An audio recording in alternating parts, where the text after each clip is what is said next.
Halo guys, welcome to Cita Tuh Sigi, Tasya, Talk.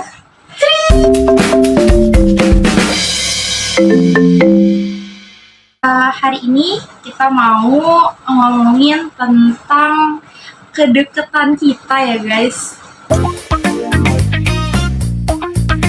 Sebenarnya kita temenan itu mulai dari 1 SMP Atau kelas 7, kita udah dekat mau ke 8 tahun.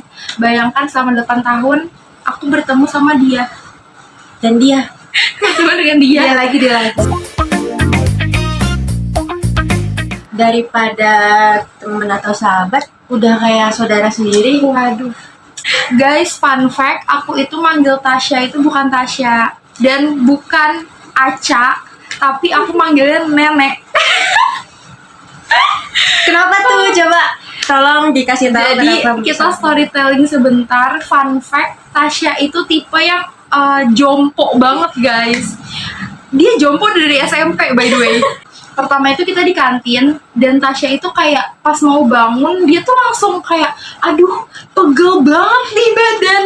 Jadi kita tuh kayak ih ini orang kok udah jompo banget dari SMP gitu. Jadi kita mulai manggil dia nenek gitu asal mulanya. Dan dia saya panggil cucu karena emang paling muda. Jadi ini sebenarnya hubungan antara temen apa nenek dan cucu?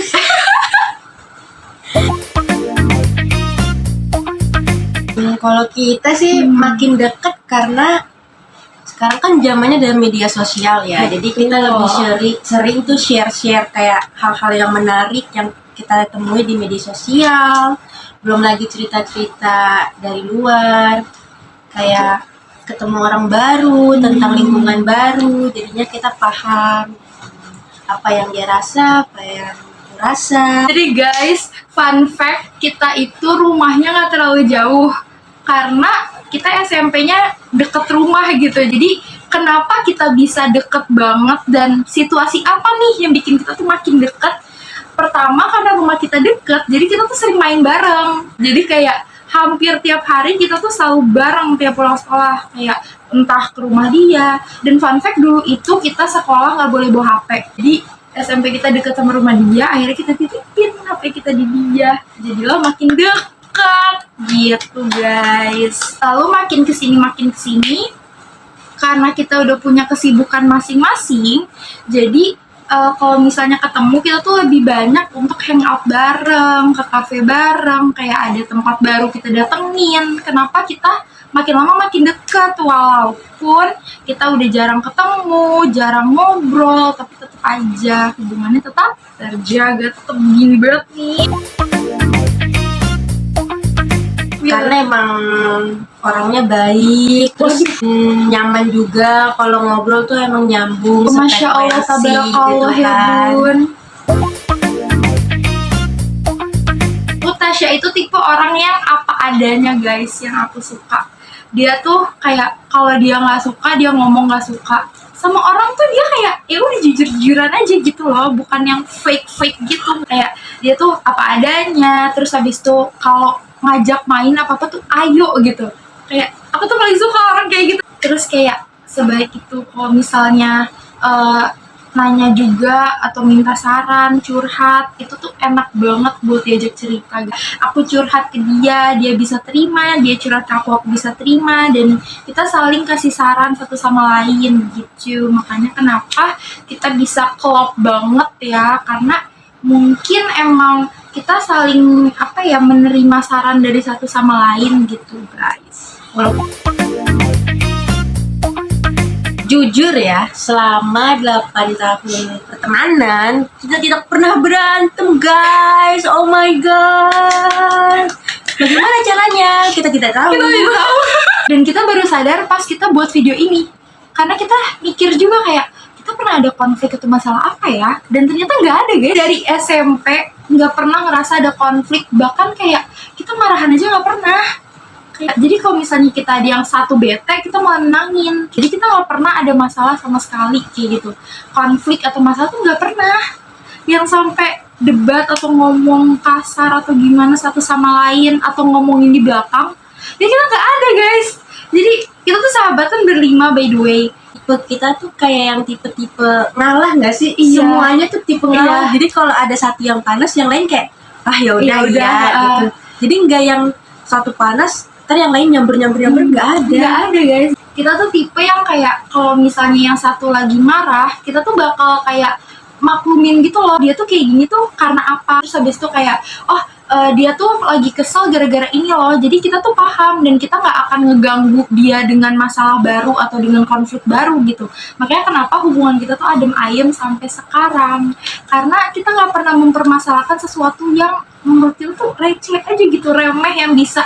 Kalau selama kita bisa ngertiin, kita bakal ngertiin kayak gitu loh. Nggak bakal kita bawa-bawa atau ungkit-ungkit atau kita permasalahin gitu.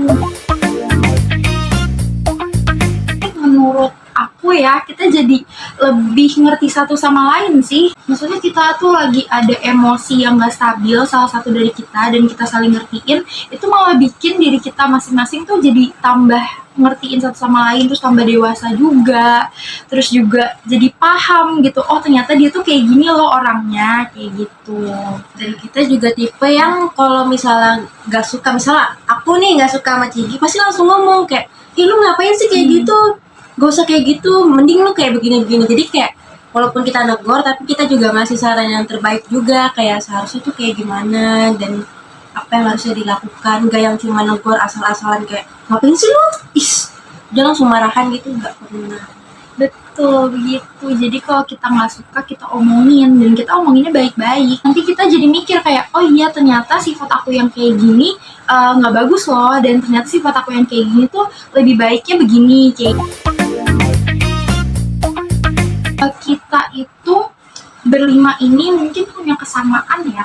Kita punya kesamaan tuh sama-sama suka tempat yang nggak begitu rame guys, by the way. Dan malah lebih sering kita mainnya di rumah ya. Iya betul. Sering mainnya ke rumah kayak salah satu dari kita gitu. Yang berlima. Dan kita kalau ketemu sekarang 1 tahun 1 kali guys. Walaupun kita dalam kota yang sama, wilayah yang sama, daerah yang sama, misalnya mereka semua lagi pada libur, tapi untuk menyatukannya itu kayak susah banget. Jadi tuh kayak 1 tahun cuma 1 kali, walaupun libur semester bisa 2 kali ya. Betul. Jadi pas ketemu langsung saling cerita apa aja yang dilakuin, apa aja yang udah dihadapin, perkembangan diri yang akhirnya apa ya, misalnya kita kan di beberapa di perantauan, jadinya misalnya ya tadinya nggak bisa mandiri jadi bisa mandiri. Setiap ketemu tuh pasti kita bakalan ngomongin pencapaian apa, jadinya bisa ngebuat kita tuh jadi lebih semangat lagi gitu kan, karena termotivasi dari kita berlima ini masing-masing kayak, ih ternyata dia udah ada pencapaian ini loh, berarti gue juga harus ada target untuk kedepannya gitu. Betul banget. Terus kita kalau ketemu karena setahun sekali kayak guys, jadi banyak banget yang kita ceritain gitu.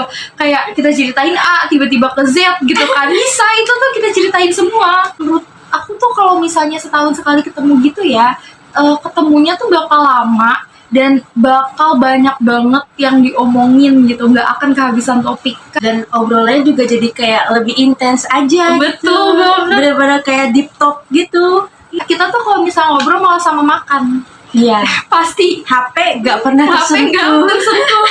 Makanya kita berlima itu jarang punya foto.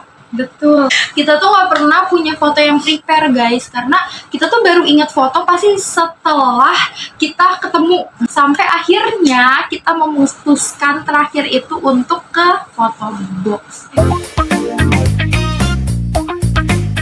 Karena aku di Bogor kampusnya dan Tasya masih kerja dan kerjanya juga masih di dekat rumah, jadi kita tuh sering banget ketemu karena aku sering pulang ke Jakarta dan dia masih di Jakarta, jadi kita yang paling sering ketemu nih berdua. Yang lain tuh udah ada di Bandung, di Jogja, bahkan di Serang guys. Jadi guys, sekian cerita dari kita, fun fact dari kita dan gimana cara kita dekat.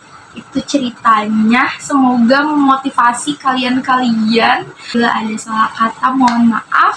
Sampai jumpa di Citato. Cigi Tasya. Tol.